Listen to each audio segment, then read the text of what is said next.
All right. Let's get back organized here.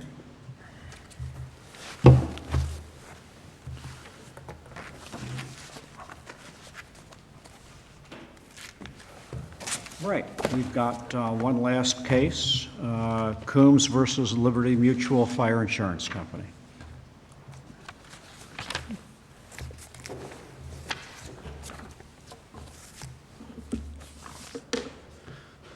Good morning. May it please the court, Matthew Struble for the appellant. I do intend to reserve 5 minutes for rebuttal. Got it. And in this case, the trial court erred by not finding as a matter of law that the insurance company's denial of the claim waived later complaining about compliance with post-loss conditions. That's the exact type of error that has been specifically corrected by each of the other 4 district courts. It starts with most recently out of the 4th District Court of Appeals just 2 months ago in the Bryant versus Giovera case. In that case, the court reiterated that longstanding principle of law that denial of a claim waives compliance with post-loss conditions.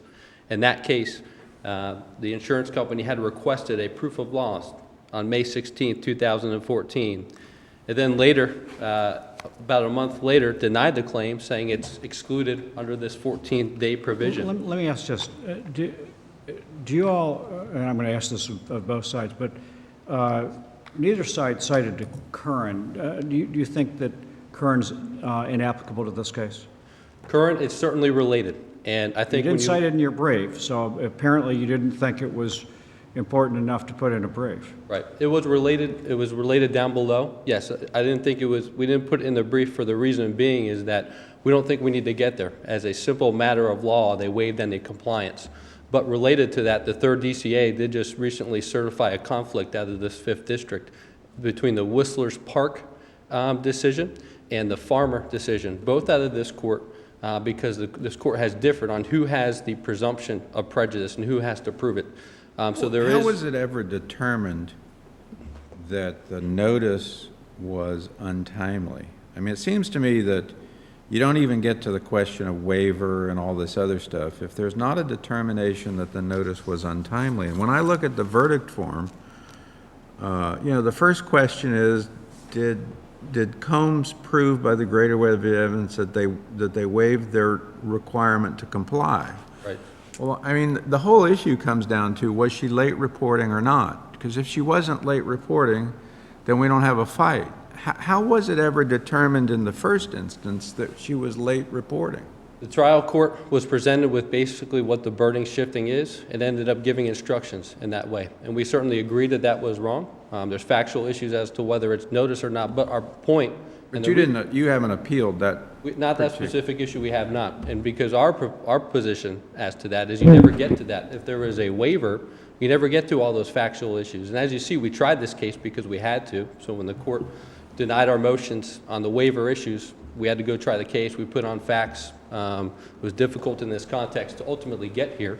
But our position throughout was you never get there because if you waive it and they're not allowed to assert it, then you never go down that whole road. So that was the main issue that we have, and that's an issue that is 100% a matter of law for the court to determine.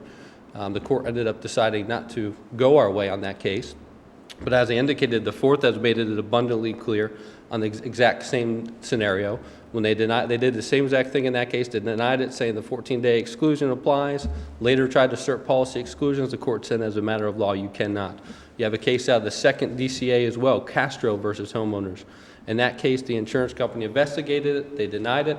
They later on started asking for an examination under oath after they had denied it. The insured did not comply. They filed suit, and the court held as a matter of law, you started asking for compliance with conditions after you had denied the claim. You waived all your right to do so. But counsel, don't those cases really hold that the insurer was not entitled to raise those issues as a bar to filing suit, as opposed to a defense to the claim? No, they're all the exact, so even the Bryant versus Giovera case, they had asked for a proof of loss, then denied the claim, then suit was filed, then they tried to raise that defense of not submitting a proof of loss, and the court held, you can't do that. And that's our exact scenario. So in our case, they denied the claim within 10 days of receiving it, within 2 days of doing their inspection, saying, hey, we think this 14-day exclusion applies. That was the sole basis for their denial. Years later, the homeowner ends up finding basically people that can help her, suit gets filed, and then for the first time, when they file their answer, they raise this issue with compliance. And this case is, I think the prime example of why this basic rule of law exists. So for example, the first time they asked for receipts in writing or anything is during litigation, and her response is, this 2 years ago, I replaced my AC unit, you never asked for them, would have given it to you at that time. All the repair work is on the old AC unit that I don't have because you just denied my claim within 2 days of the inspection and within 10 days of receiving notice. And I think that's why this basic rule of law exists, and particularly when you look at the over-encompassing law in Florida of disfavoring forfeiture under insurance policy provisions.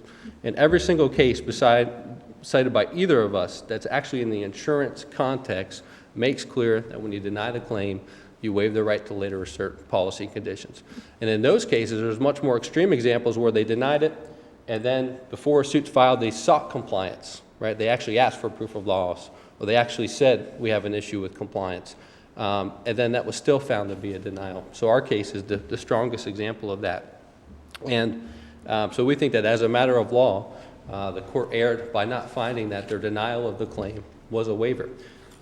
So that's, I think, the only issue that needs to be reached in this case. We have much more arguments in addition to that, for example, related to the prejudice issue. Again, we don't think we need to get there because you don't get there if there's a waiver. But as to the prejudice issue, we show other examples of cases, such as Hartford versus Phelps, where the insurance company gets notice of the claim, they investigate it, and they say, according to their investigation, they were able to determine the claim is not covered. That's what happened in this case. They get notice of the claim, they go out, they do an inspection. 2 days later, they say, oh, we were able to determine what the cause of loss is. We think the cause of loss is not covered. They never once asserted, hey, we're prejudiced, we have any issues. It showed the exact opposite. According to them, according to their own investigation, they were able to determine the cause of the loss. The issue they had is that part of the reason we brought this case was brought as a declaratory judgment, and basically we were seeking, as part of it, the decision that was rendered by this case in the Hicks versus an American Integrity case. That came out after our suit was filed, so then it became pretty clear, and they don't really dispute in their answer brief that they got their denial wrong. They completely misinterpreted their own policy, and they don't really try to put up a fight about that in their answer brief. So once the Hicks decision came out, that kind of went out the window, and that's what we had, the other thing we had been seeking at that time. So the only thing they really had left, and the only thing they're still trying to argue, is the policy conditions, which they waived as a matter of law. So the court erred by not finding that. It also erred because, as we said, there was, in reviewing the evidence by their own admission, they were able to determine, they had initially said, the cause, and that was excluded. And they never took the position that their investigation was prejudiced by getting late notice on the claim. So either of those two things require reversal. We think we only have to get to the waiver argument. And then as to the exclusion. Counsel, doesn't Appellee contend they were prejudiced because they weren't able to, if I understand their argument is, had it been reported sooner, they would have been able to do an investigation immediately, or yep, so as soon as they got notice. They made that argument at trial. So at trial, evidence was coming out. They actually don't know. They can't actually say the damage was more than 14 days. They have no evidence of it, even though they had denied it on that exact basis. So once all that evidence came out on trial, they said, yeah, we got it wrong, but maybe if it was reported sooner during trial, they started making arguments. But what you have to look at is their actual investigation of their claim. Their investigation of the claim was they received notice, they do an inspection. 2 days later, they say, based on our inspection, we figured out everything that was going on. Didn't the jury make a determination as to prejudice?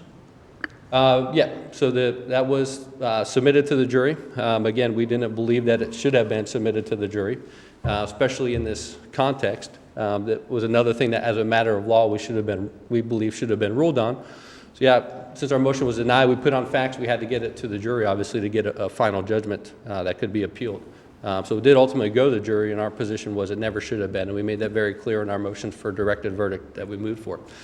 And then as to the last part is, as to the exclusion, this court has already held that the exclusion in Liberty Mutual's policy and the way they denied it is ambiguous and needs to be construed in favor of coverage. That's this decision that came out last year in the Hicks versus American Integrity case.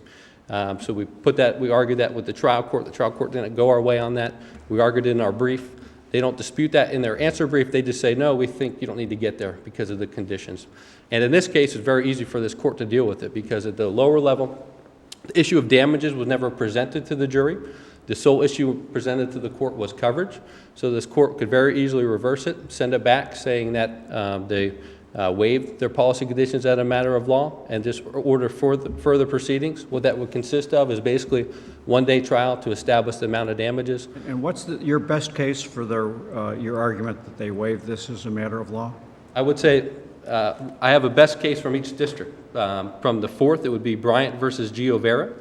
From the 3rd, it would be 2, Wegner versus International Bankers in a citizens case, IFEGANE, citizens. That case is important to look at because what it says is that the only time there's ever can possibly be a factual issue is whether there's a factual issue about whether they denied the claim or not. So when you look at the citizens case out of the 3rd, in that case there was some typo in the letter. It kind of said it denied and it kind of said they didn't deny it, so there was a factual dispute that the insurance company did indeed deny the claim. All the cases that they cite to where they try to say it can somehow be a factual thing aren't insurance context cases. They're completely different cases. The insurance context cases make it clear if they deny it, which is undisputed in this case, that they did, then it's a waiver as a matter of law. Counsel, the cases that are cited regarding the presumption of prejudice, if it's established, and you've conceded that issue was sort of glossed over at the trial court, it's not on appeal, but if it's established that the insured did not give timely notice as required by the policy, then that's the burden on the insurer normally. That's not on appeal, but if the cases that deal with that say that the burden's on the insurer, if they show that there was a violation of that provision of the policy regarding timely notice, then the burden shifts to the insured to show there was no prejudice. You're familiar with the cases that I'm talking about? I am, but there's a conflict in the 5th right now. This court has said in Whistler's Park that the burden is on the insurance company, and in Farmer versus Allstate it said the burden is on the insured. But the burden of proof issue wasn't preserved below, and it's not before us today, is it? No, as I said, as to the burden, no. We certainly said as a matter of law, they can't say they're prejudiced when according to their own claim position, but yes, 100% correct. So that is an issue that is outstanding, but I don't believe that particular issue is properly framed. So in that case law, when they're discussing the prejudice issue, that the insured would have to prove lack of prejudice to the insurer, are you saying in all those cases the insurer did not deny coverage? Yeah, in all those cases they didn't deny coverage because they're saying it's excluded. And some of them they denied it saying you didn't comply with policy conditions. And then, of course, then they're able to litigate that issue. Never has there been a case where they denied it based on policy exclusions, and then later on they raised for the first time in litigation policy conditions and then litigate that. So that's the difference in why you never get to any of those issues here. They denied it solely saying that the claim was excluded under the policy. But in the cases where they have found that a denial of coverage precludes you, I believe the cases say really preclude you from bringing suit. But to the extent you're arguing that what they hold is that preclude you from raising that breach as a defense. Yep. So your argument would be if in order to preserve that issue, they just can't deny the claim. They just have to not respond and sit back and wait, even though they believe and they've concluded based on their investigation there's been an untimely failure to report. It has to actually be an issue, yeah, in the claim. So, for example, we look at Castro versus homeowners, they denied the claim. And then after it was denied, they received more documents. They asked for an EUO. And then suit was filed without an EUO ever being given. And the court, the second district said, well, they had denied the claim before they made the EUO request, so they waived that. In our case, it's much, much easier than that because they denied the claim, never made any requests at all, and then suit filed. And after suit's filed for the first time, they raised this conditions issue. But isn't that distinguishable from a notice of loss, a notice of the claim, in that the purpose of that is to allow the insurer to do an investigation. And the insurer can never go back in time. So if the insured waits 2 years, So you're saying if the insurer denies the claim based on you're saying this loss occurred 2 years ago, that's untimely, that's a breach of our agreement, we're going to deny your claim because you breached our agreement. Now they're precluded and they've waived that? Yep. So, for example, the Wegner versus International Bankers case, that was a notice issue that was waived as a matter of law because they denied it based on coverage issues. Certainly would apply here, and it makes sense because if they are going to say, hey, we didn't get timely notice, well, then they certainly should assert it. For example, in this case, if they said, hey, we didn't get timely notice, we couldn't figure out our investigation, we couldn't figure out what was going on, then the insured would have had an opportunity to say, oh, okay, well, what do you need? I could get you, here's my plumber, I can get you this information, here's the person I had in my home, what else do you need? Because whatever, if you think you have any issues because it wasn't timely reported, let me know so that then I can go ahead and get the information you need to make your investigation. But I isn't believe it that's true- the policy behind the law.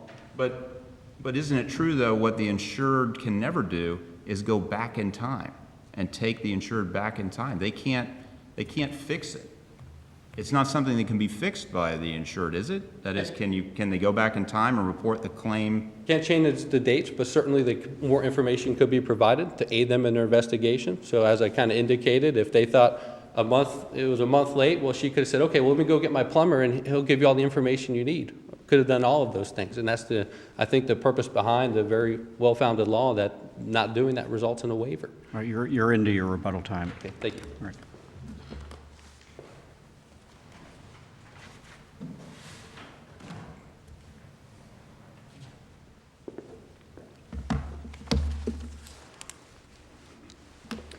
Good morning, and may it please the Court.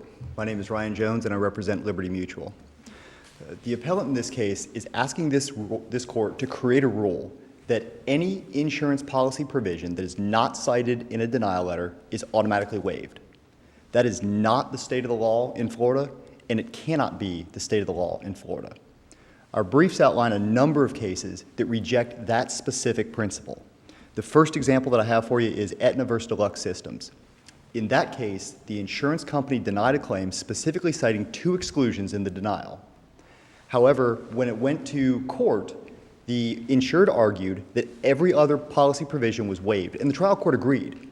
But on appeal, that was rejected, and the appellate court specifically said, we must consider the entire policy. And the reason I stress the word entire is because it didn't say the 2 exclusions in the denial. It didn't say all of the exclusions in the policy. It said the entire policy, which deals with the exclusions and the conditions. Another example of that's very, very similar to the facts here is the Phelps case that Appellant raised. In the Phelps case, it was a property damage claim that was denied originally for a groundwater exclusion. However, when it went into litigation, the insurance company raised a late notice defense. And what's really important about that is there was no waiver of that late notice defense. Both the trial court and the appellate court actually addressed the merits of the late notice. They went through the late notice prejudice analysis and ultimately concluded it came out differently, that the presumption of prejudice was overcome, but it addressed the merits of that case, which is very, very important. How was it determined that there was late notice in this case? Your Honor, that's the same question you asked Appellant. It was actually at the charge conference, which I do not believe was in the record. There are a number of different questions that are typically presented to a jury in a homeowner's case, the first of which is, did the homeowner prove that there was damage during the policy period? And opposing counsel, Appellant's counsel and I were both trial counsel. We stipulated that was unnecessary because it wasn't disputed.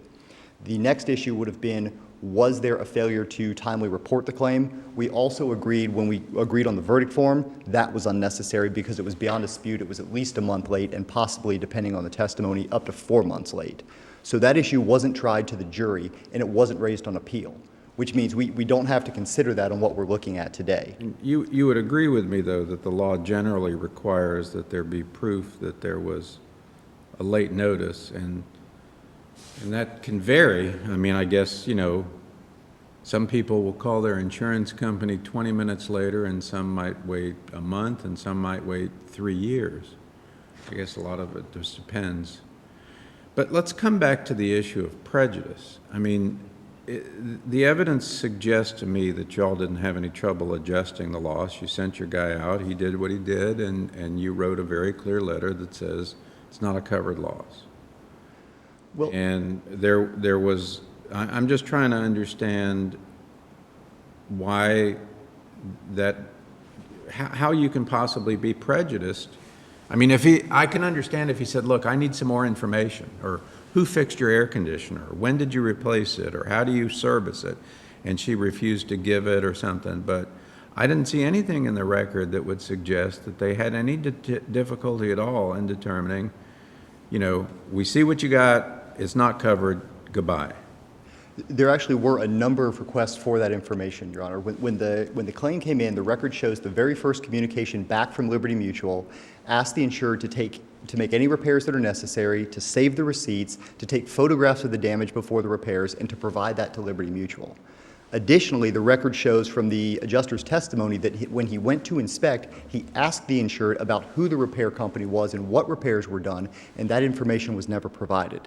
So that information was requested, but it wasn't provided.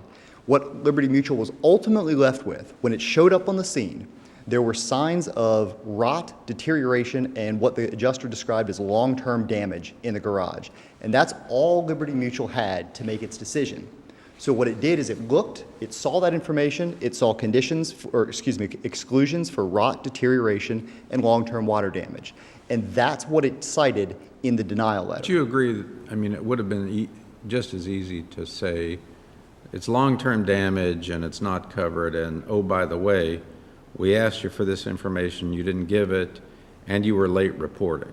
I mean, that wouldn't present some insurmountable burden on the insurance company. It certainly could have been done, Your Honor, and it wasn't. The key that we have to address today in this appeal is whether the omission of that statement from the denial letter is sufficient to waive the policy conditions. And I'd submit that there is no case in the state of Florida that says that is the case. The examples I just gave in Aetna and Phelps show the complete opposite situation.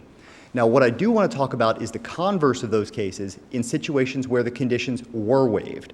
The cases brought up by Appellant's counsel, Bryant and Wegner and Castro, all of those deal with a situation where the court engages in not just a simple, bold rule that they weren't cited and therefore they're waived. The court actually looked behind the reason, and this is key. The reason those policy provisions weren't relied on at trial is because they would have been futile acts. Each of those cases dealt with a situation where the claim was already denied. So, for example, in Bryant, the amount was paid while the proof of loss was still outstanding. So the proof of loss being submitted wouldn't have changed the facts at all. Likewise, in Wegner, it mentioned the futile compliance with conditions. That's the key to all of these cases. Would the compliance with conditions have been futile or not? If it would have been, certainly you can't rely on the provision later on. But here what we're dealing with is timely notice, providing documents upon request, and showing the damage, the photos, before the repairs were taken. We can't say that's futile because we don't know what would have happened. And that, Your Honors, I'd submit is why the Second District, for example, said typically these waiver arguments are a question of fact to go to the jury. That's exactly what happened in our situation. This was presented to the jury, and they found prejudice here. They found it wasn't overcome. And to get to Judge Cohen's question when it speaks to prejudice about the Curran case, I don't believe it's applicable. Nobody cited it in the briefs, and the reason that I think we can do away with addressing that is because it dealt with a CME provision, which the Florida Supreme Court later in the Curran opinion stated was distinct from policy provisions in a homeowner's case, the duties after loss. So I don't think we have to worry about that. It's a condition precedent versus condition subsequent issue? That's exactly right, Your Honor. It's a different burden of proof with those two, and it's a different part of the policy that those two are dealing with. The more applicable cases, and I don't think anybody is disputing, that when there's a failure to comply, a presumption of prejudice arises, and the insured has the burden to overcome that.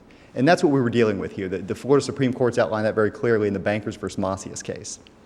But what is very, very important is the waiver issue. There are no actions, other than simply omitting the words from the denial letter, that would have suggested a waiver. In fact, the denial letter itself even suggested, we do not waive anything under the policy or the law. That makes it clear that there is no voluntarily relinquished known right. That's what needed to be found. That sort of reservation of rights you just referred to, was that expressly written in the letter? It was, Your Honor, and there was testimony both from the corporate representative that was written in the letter itself is in the record and in evidence, and the corporate representative then reiterated that position on behalf of Liberty Mutual that it never intended to waive anything. So we do have that in the record, and we do have that expressly made, which brings us back essentially full circle to the only way to find a waiver here is if there is a hard and fast line that says anything that is not in a denial letter is absolutely waived. And as I've talked about and the cases I've cited show, that's not the state of the law in Florida today. And furthermore, it cannot be the state of the law in Florida, and this case is a perfect example of why we can't make that type of a rule. The reason this case fits that so squarely is here initially, and the record will show that initially, Ms. Coombs reported water damage in her garage. And when Liberty Mutual went out to inspect, they saw the damage on the drywall by the AC unit and the baseboards. That's what was initially adjusted. But when it came time for litigation, Ms. Coombs described the entire area as flooded. And then there was water in the laundry room and water in the bedroom.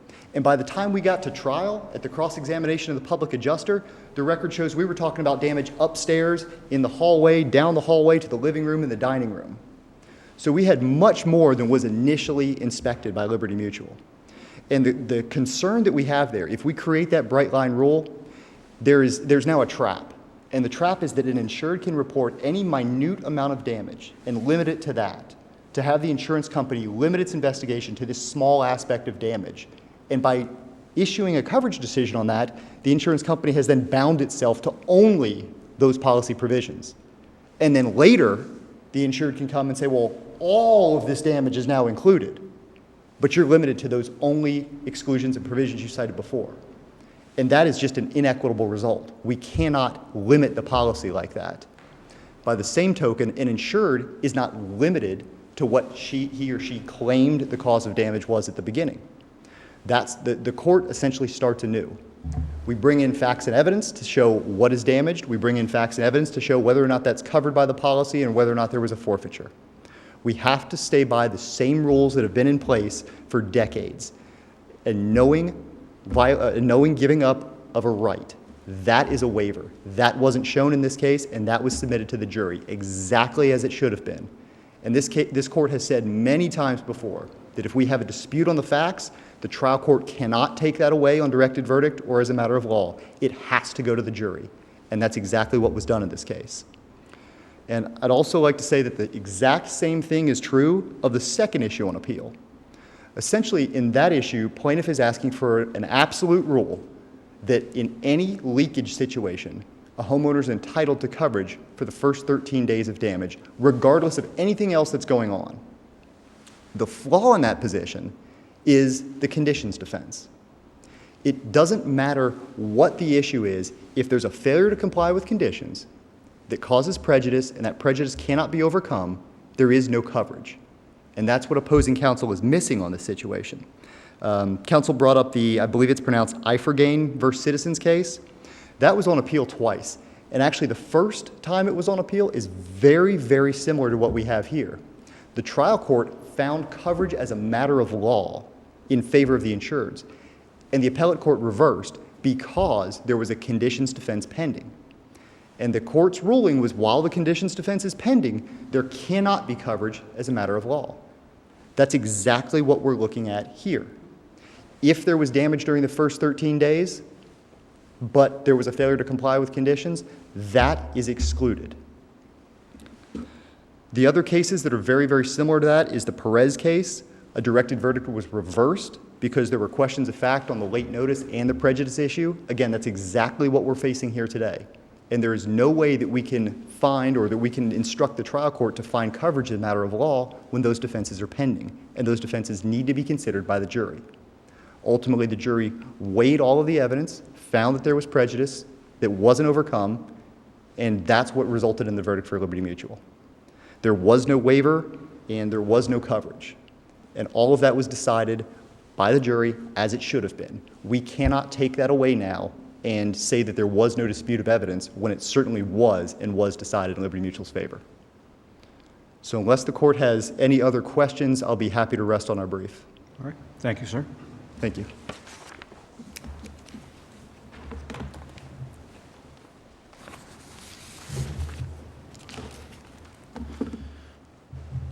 The reason in this case why the jury verdict needs to come back is because it's an issue of law. So it went to the jury because the court didn't rule on it, but it never should have gone to the jury. So this isn't a case where the jury made factual determinations that should be given some deference. This is a case where all the cases in the insurance context, every single one has held as a matter of law that if they deny it based on the policy exclusion, they waive conditions. And as a matter of law, the court did not go that way. That's the only reason why it was submitted to a jury. And I think their argument shows a good example of why that is. They say that it's supported if such an action would be futile. Well, you look at this case, taking their own evidence, if you take it and agree with them, they inspected the property. They say maybe they asked her to send them some documents. They denied it within 2 days later. They never even waited to see, based on their own evidence, if any information would be presented. Instead, all they did was deny it, saying it's excluded by this 14-day exclusion, which they now concede they're wrong. They concede that their denial was wrong, and there's coverage for the first 13 days, as we had argued. The only case they mentioned in this court was the Aetna case, which is a liability case, which has nothing to do with this context in this case. And their reservation of rights letter only speaks to an exclusion. Completely different. You can't create coverage that's not otherwise available, meaning if it's excluded under the policy, you can't say the insurance company did something, so now my claim is covered. They agree there's coverage available. The complete difference is there's a complete difference between an exclusion and a policy conditions. Policy conditions, the law is very clear, is not favored, and those absolutely can be waived. So the sole issue in this case is they denied it based on an exclusion, never mentioned conditions whatsoever, and waived them as a matter of law by doing so. But counsel, my colleague quoted Spiro Agnew, if I could quote late President Reagan, trust but verify. I understand your argument about maybe giving some more time to get more information from your client, but the notice provision isn't the purpose, one of the purposes, to allow the insurer to independently collect its own information. With all respect, I think the Sparrow quote trumps in this case, which I believe was something along the lines of, look at what I do, not what I say. And that's what you do here. Look at what Liberty Mutual did. It denied the claim, saying it's excluded within 2 days of its inspection, never raised the policy condition once. That's what they did. So you look at what Liberty Mutual did in this case. They said they denied her claim. They said their claim's excluded. As we now know, their exclusion was wrong. And they can't go back, as they did in this case, by trying to come up with other reasons, conditions, when they never saw it, because conditions are a forfeiture. So I think in this case, you look at what Liberty Mutual did. They denied the claim. Their denial was wrong. And based on that, their only other thing they have left is policy conditions, which they waived as a matter of law through their erroneous denial. So for that reason, we think it has to be reversed on that basis for further proceedings, and we would just have a short trial on damages to establish the damages that occurred within those first 13 days. Thank you, sir. Thank you for your time. Thank you both. All right. We will be in recess.